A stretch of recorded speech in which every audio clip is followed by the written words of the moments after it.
Hi ಗೆಳೆಯರಿ, ಪ್ರಶ್ನೆಯನ್ನು ನೋಡಿ. ಈ ಥರನಾದಂಥ ಪ್ರಶ್ನೆಗಳನ್ನು ಏನು ಮಾಡ್ತಾರೆ, SSC RRB ಮತ್ತು ಈ ಸೆಂಟ್ರಲ್ ಗೌರ್ಮೆಂಟ್ ಎಕ್ಸಾಮ್ಸ್ಗಳಲ್ಲಿ ಕೇಳ್ತಾ ಬರ್ತಾರೆ. ಈ ಪ್ರಶ್ನೆಯನ್ನು ನೋಡಿದಾಗ ನಮಗೆ ಇದು ಬಹಳ ಟಫ್ ಅನ್ನಿಸ್ತದೆ.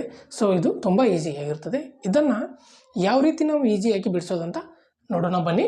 ನೋಡಿ ಏನು ಕೊಟ್ಟಿದ್ದಾರೆ ನೋಡಿ, root 4 plus under root 44 plus under root 10,000 ಅಂತ ಇದೆ. ಸೊ ಇದನ್ನು ನೋಡಿ ಏನು ಮಾಡ್ತೀನಿ ಈಗ ನೋಡಿ, ಇಲ್ಲಿ ಲಾಸ್ಟಲ್ಲಿ 10,000 ಅಂತ ಇದೆಯಲ್ವಾ, ಇದರ ಒಂದು ಸ್ಕ್ವೇರ್ ರೂಟ್ ಎಷ್ಟಾಗ್ತದೆ 100. ಹೌದಾ, 100 ಪ್ಲಸ್ 44 144 ಆಯಿತು. 144ರ ಸ್ಕ್ವೇರ್ ರೂಟ್ ಎಷ್ಟಾಗ್ತದೆ 12 ಬರ್ತದೆ.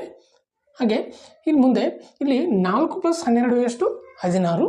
16ರ ಒಂದು ಸ್ಕ್ವೇರ್ ರೂಟ್ ಎಷ್ಟಾಗ್ತದೆ ನೋಡಿ 4. ಹೌದಾ, option B is right answer. 4 ಸರಿಯಾದಂಥ ಉತ್ತರ ಆಗ್ತದೆ. ಇಷ್ಟು ಸಿಂಪಲ್ ಆಗಿರ್ತದೆ. ಹೌದಾ, ಇನ್ನು ನಿಮಗೆ ಈ ಒಂದು ವಿಡಿಯೋ ಇಷ್ಟವಾದರೆ ಲೈಕ್ ಮಾಡಿ, ಶೇರ್ ಮಾಡಿ ಮತ್ತು ಕಮೆಂಟ್ಸ್ ಮಾಡಿ. ಇದೇ ಥರನಾದಂತಹ ಮ್ಯಾಥ್ಸ್ಗಳ ಶಾರ್ಟ್ಕಟ್ ಟ್ರಿಕ್ಸ್ಗಳಿಗಾಗಿ ನಮ್ಮ ಚಾನಲನ್ನು ನೀವು ಫಾಲೋ ಮಾಡಬಹುದು.